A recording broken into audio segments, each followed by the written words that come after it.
Differentiation for class 12, exercise 3A, question number 9 এর I1. একটা জিনিস আগে বলে দিই, ddx x to the power n এর বদলে আমরা কিন্তু এই ফর্মটা জানি, এটা মুখস্থ রাখতে হবে, n into x to the power n minus 1, অর্থাৎ এই সূত্রটা আমাদের প্রতিটি ক্ষেত্রে ব্যবহার করতে হবে ডেরিভেটিভের ক্ষেত্রে। তা আমরা প্রথম অঙ্কটা দেখে নিচ্ছি।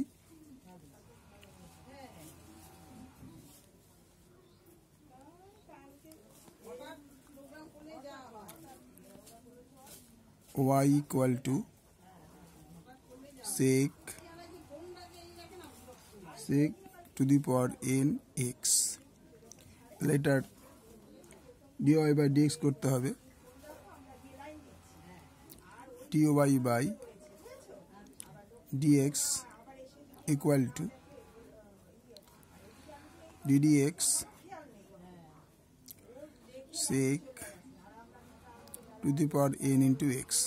তাহলে এই ফর্মটা যেরকম আছে এটা সেরকমই আছে, তাহলে এর বদলে কি করব, আমরা nটাকে আগে নেব, ডিফারেন্সিয়েট করব n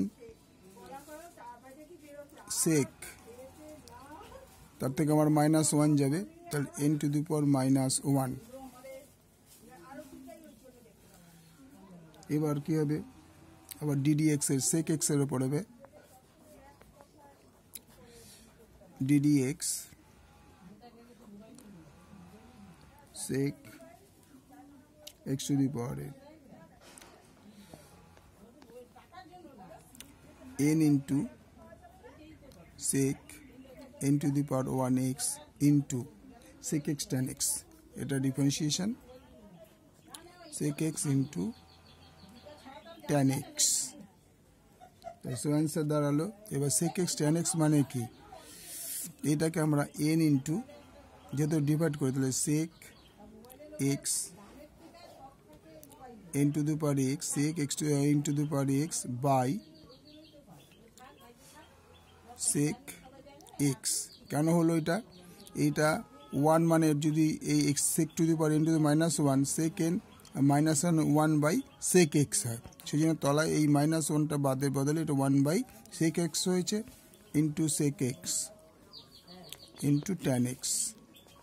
আবার বলছি, প্রথমে এটা আমরা ddx করলাম, তার ফর্ম হচ্ছে এটা, তাহলে এইটার বদলে আমরা কি আছে, ফার্স্টে যেমন x to the power n এর উপর কি ছিল n -1, nটা আগে, তো nটা আগে এসে গেছে, তাহলে সেকের উপরে n আছে n -1 এরকম হয়েছে, তারপরে x প্লাস এবারে sec x এর আবার ডিফারেন্সিয়েশন হবে ddx sec x, তাহলে এটা যা আছে তাই রইল।